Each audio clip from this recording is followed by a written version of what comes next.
Hey, I'm Mark Morton from Lamb of God and other endeavors, and you're listening to Rhino Radio.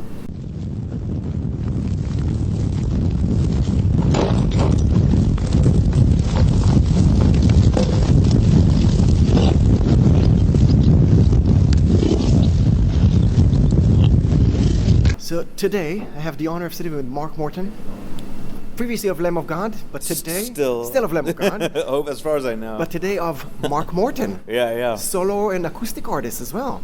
How are you doing? I'm doing well. Thanks for your time. Well, thank you for sharing some answers. Hopefully you're going to enjoy the questions as well. Okay. And later you're going to go on stage and are we going to have some mosh pits? I doubt it. So far we haven't, no. Okay.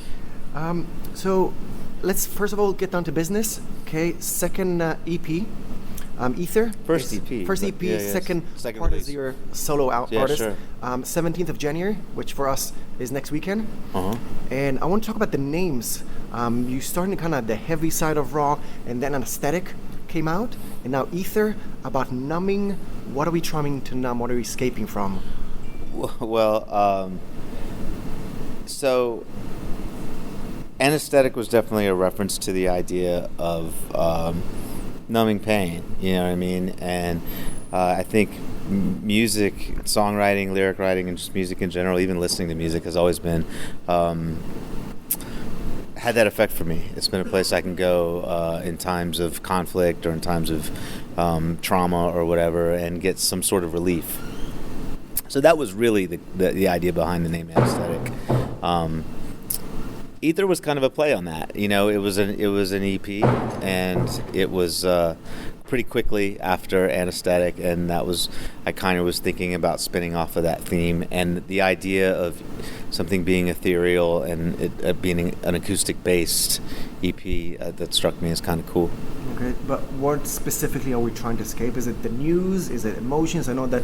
It can be. It can be any. It can be. It can be any number of things. It can be things in your personal life. It can be, it's it would depend on when you asked me that, And as we said, we know you from Lamb of God, kind of the heavier side, and now you went a bit more on the rock side, bluesy side, and now even acoustic.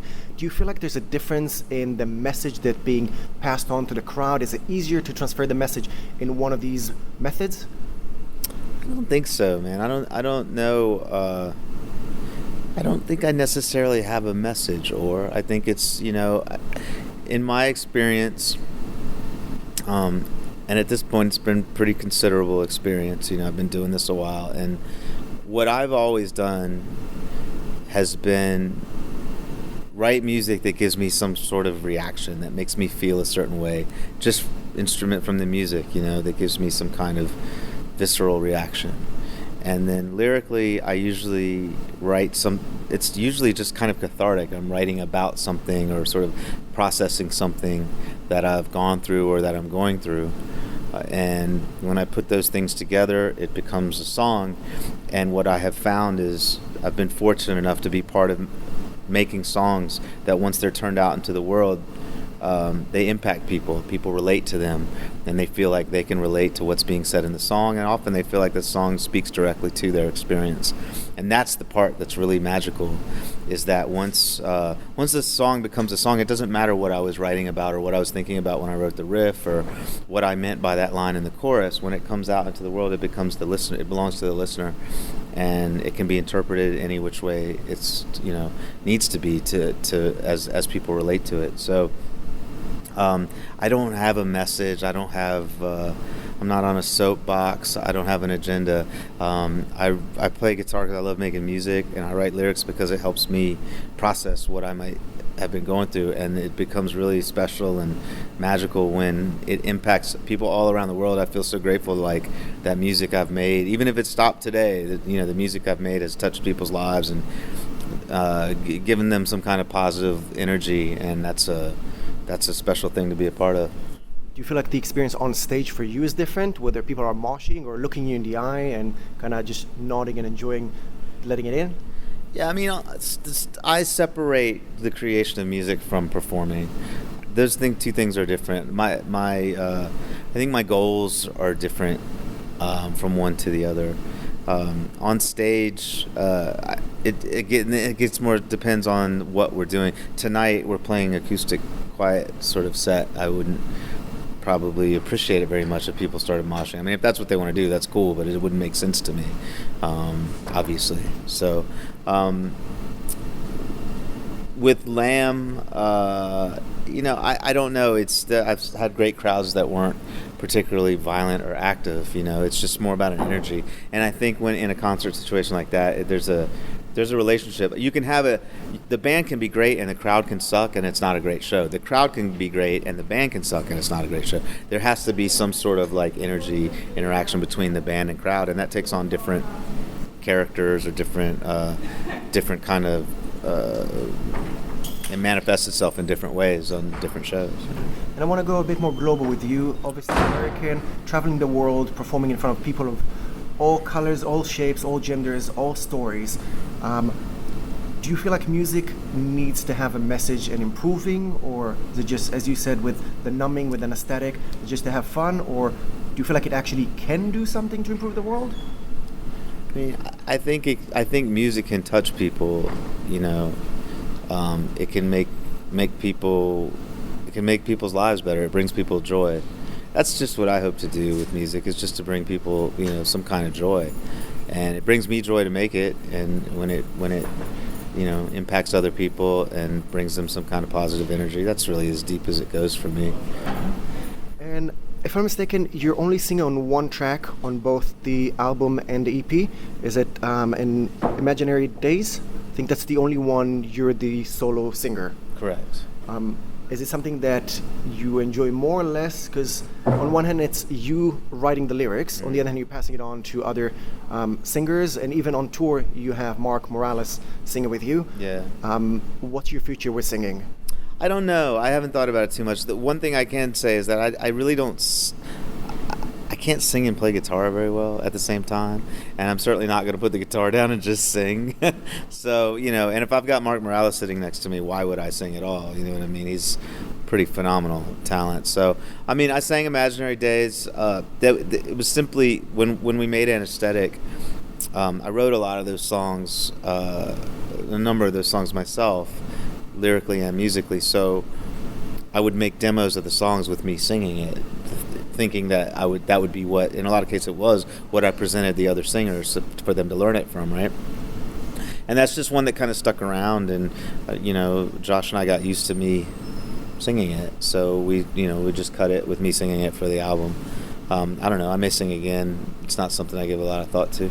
I think it's also part of the set list when you play today. Yeah, Mark will sing it tonight. Okay. Yeah. And as we said, you are playing in Lamb of God. You went in a band, solo, acoustic, heavy. Is anything left to explore? Plenty, man. Yeah, I got. I'm still trying to figure out. I'm still learning how to play guitar, man. You're gonna start a 5-piece pop band, K-pop or something like that? Probably not. No, I think the having the outlet of now this solo work that I've been doing the last couple of years, it's been great because it's given me sort of a place I can put all these other ideas without necessarily trying to like figure out how to shove some form of them into Lamb of God, or trying to put like a blues part in a Lamb of God song to sort of scratch that itch for me or whatever. It's when I'm working on Lamb, I can have that kind of clarity of focus to really honor the character and the legacy, frankly, of Lamb of God. And then when I have other ideas that are more rock or quieter or more melodic or whatever, now I sort of have a place to put them and let them develop and become what they want to be. I got some sort of a fan question, okay? We're all fans to some extent. Sure. And when I think of rock, obviously, I forget about the dark green rooms and spending so much time in a van.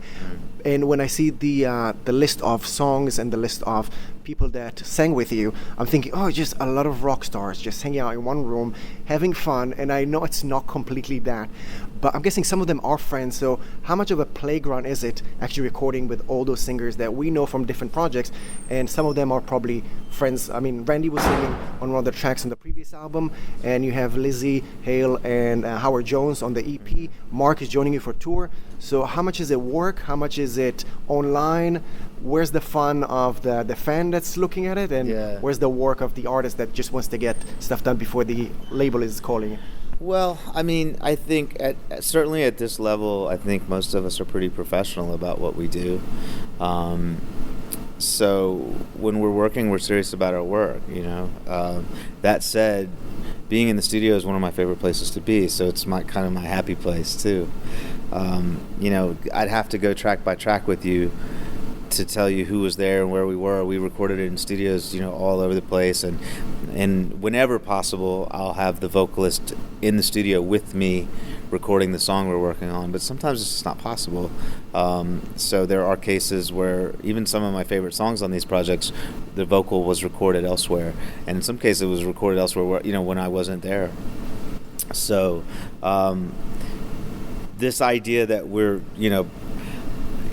doing shots of whiskey and partying, while we're, tracking these songs, it's not like that around me anyway. I don't know, you know what I mean? But that doesn't mean it's not fun. Like, most of the people I know that do music at this level really enjoy doing it, because really that's the only reason to do it. It's a lot of hard work, and there's a lot of upsides too, and I'm lucky to get to do what I do, but I don't think you stick around this long if you don't like doing it.